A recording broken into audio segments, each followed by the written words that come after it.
Друзья, сегодня я хочу обсудить достаточно острую тему. Кому не стоит переезжать в США и почему? Одного желания эмигрировать в США недостаточно. Все мечтают о хорошей жизни, и для многих людей США ассоциируется именно с ней. Но далеко не все приживутся в этой стране, и далеко не всем там рады. Сегодня мы рассмотрим категорию людей, которым можно смело сказать: оставайтесь дома, Америка не для вас. А для начала позвольте представиться, меня зовут Андрей Солодов, я аккредитованный иммиграционный представитель из города Форт Лодердейл, Флорида. Итак, ниже я перечислю все типы людей, которые не приживутся в США. Если вам не нравятся люди другой расы, вероисповедания, у вас вызывают агрессию и другие неприятные эмоции гомосексуалисты, трансгендеры, люди с ожирением, странными татуировками, пирсингом, цветом волос и прочие проявления не такой, как все, если вы не сможете принять все слои американского общества такими, какие они есть, то можете не рассчитывать на отдачу. В США очень свободные нравы, поэтому вам остается либо смириться, либо выбрать другую страну для проживания. Вам придется принять американское общество таким, какое оно есть, иначе вы не сможете здесь жить. Если вы относитесь к этой категории людей, лучше сразу забыть об Америке, так как общество здесь не простит вам подобного отношения. Здесь действует принцип терпимости, и каждый человек имеет право воли и выбора. У каждого американца есть право выбора, как ему одеваться, как жить и как выглядеть. И если он хочет идти в костюме динозавра по улице, жонглируя диско-шарами, это его право. В американском обществе принято друг друга уважать по умолчанию. На кассе в магазине может сидеть мужчина с длинными ногтями, накрашенными губами и ресницами. Никто из местных людей не скажет, что это ненормально или аморально. Для них это норма, как и однополые браки. Ваши дети будут расти в этом обществе, все это видеть, а в школе им будут преподавать уроки полового воспитания. Если вас это смущает, то лучше сразу отказаться от идеи переезжать в эту страну. Кому еще не стоит ехать в США? Людям, которые не готовы много и усердно работать, которые рассчитывают на халяву, космические зарплаты сразу после переезда и прочие американские блага, о которых услышали по телевизору. Грубо говоря, нужно пахать на износ. Первые несколько лет придется в этом плане очень тяжко. Нужно много работать, учиться, искать свое место в этой жизни. Поэтому, если вы лентяй, сидите дома. Если вы предпочитаете лежать на диване, то лежите лучше дома, в своей родной стране. Всем известно, что в США достаточно высокие по российским меркам зарплаты, но и стоимость жизни здесь также намного выше. Это и налоги, и стоимость аренды жилья, коммунальные услуги, стоимость питания в магазинах, что в ресторанах. Все стоит гораздо дороже, чем мы привыкли видеть в России или даже в Европе. В Америке большинство не могут купить жилье, а всю жизнь арендуют, и это нормальная американская жизнь. На Манхэттене, например, считается нормальной студия в 10 метров, в которой используется каждый кубический сантиметр. И в этих 10 метрах есть и мини-кухня, и офис, и спальное место.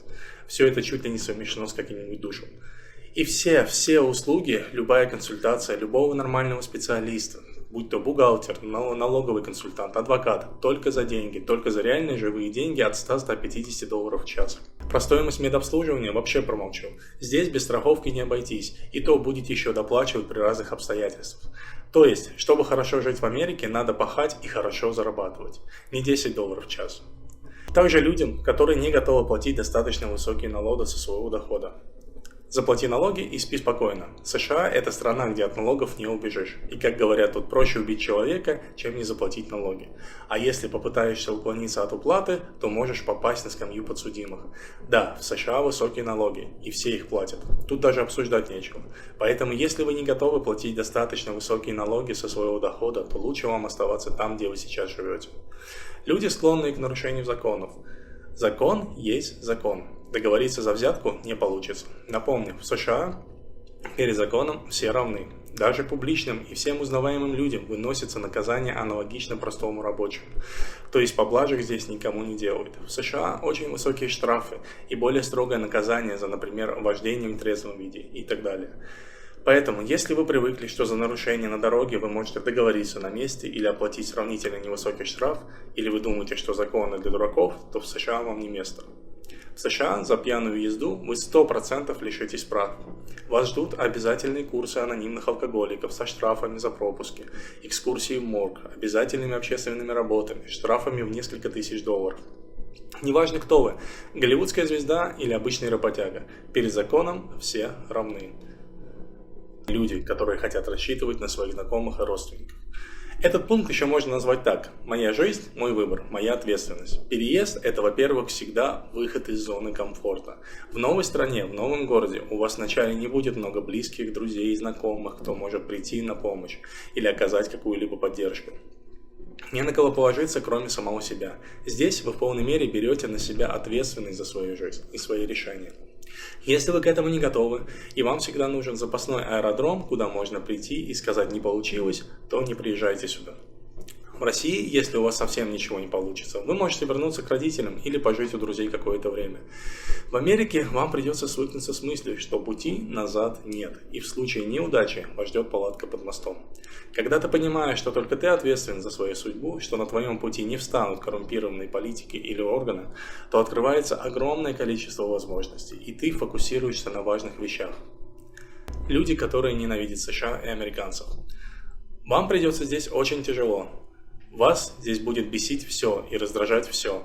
Все вам будет не так, как у людей. В результате вы никогда здесь не приживетесь до тех пор, пока не полюбите все, что вас окружает. Не стоит гнаться за эфемерной птицей счастья и разрекламированной американской мечтой, если чувствуете, что американский уклад не для вас и вас будет все раздражать. Человек уехал из России, а Россия из него. Нет. Такие люди даже в США продолжают жить и общаться исключительно среди русской комьюнити. Они переезжают в США и никак не развиваются. Есть много таких людей, которые живут в Америке и годами не учат английский язык, потому что они живут в русскоговорящем обществе. Казалось бы, их все устраивает, но только возникает вопрос, а зачем вообще было переезжать? Люди, которые думают, что переезд решит все их проблемы. Очень многие полагают, что переехав в другое место, им удастся начать все с чистого листа и старые проблемы останутся на старом месте. Но это не так. Помните, ваши внутренние неразрешимые проблемы переедут вместе с вами. Тараканы в голове тоже упакуют вещи и переедут с вами, да еще и под влиянием новой обстановки и стресса трансформируются в иную форму. Убежать от себя не получится, так что переезд – это не способ решения проблем, а источник новых возможностей. Уезжайте за новым развитием для себя и бизнеса, за улучшением образования, за расширением возможностей для ваших детей, а не бегите от чего-то. Людям, которые морально не готовы начать свою жизнь с нуля. Это будет касаться и быта, и карьеры, и социального статуса, и друзей, и, может, даже образования. Придется начинать с самого начала, с самого низа. Если вы к этому морально не готовы, сидите дома. В России вы могли бы быть директором крупного завода, а в США вам придется начинать с уборщика или доставщика еды. И это нормально, если вы депрессивный и одинокий человек. Если вы думаете, что в жизни все плохо, что вы невезучий человек и думаете, что переезд решит все проблемы, как последний глоток воздуха. То есть, мало того, что у вас в жизни всегда все плохо, так еще и нет рядом жизнерадостного партнера, который помог бы смягчить удары судьбы. Будьте готовы к тому, что первые годы на вас свалится огромное количество проблем одновременно. Не нужно ехать в Америку людям, которые привыкли бояться. А именно, боятся летать, плавать, что их убьют либо бандиты, либо полицейские. Боятся, что у них закончатся деньги. Боятся потерять работу. Жутко переживают, что не выучат английский. Стесняются говорить на английском, даже если знают язык, потому что у них акценты, они страшатся, что их никто не поймет. Одним словом, если вы боитесь всего, то вам надо однозначно сидеть дома и вообще никуда не выходить из дома. Даже в лифт, потому что там тоже страшно. Конечно, у каждого из нас есть свои фобии. Кто-то боится пауков, ездить на автомобиле, высоты, темноты и так далее. Это нормально. Но когда вы прямо всего боитесь, когда вам надо, чтобы мама водила вас за ручку, иначе вам некомфортно, тогда вам надо действительно сидеть дома на диване и смотреть телевизор.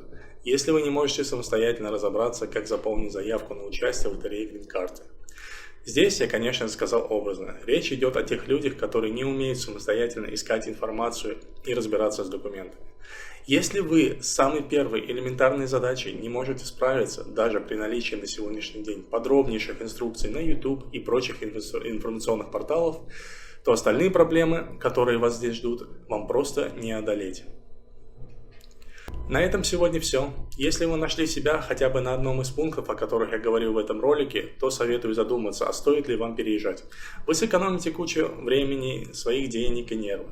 Лучше рассмотрите другую страну для миграции, так как в США далеко не каждый человек приживется. Надеюсь, мой ролик был полезным. Поддерживайте канал лайком, подписывайтесь, чтобы не пропустить новые ролики о жизни в США.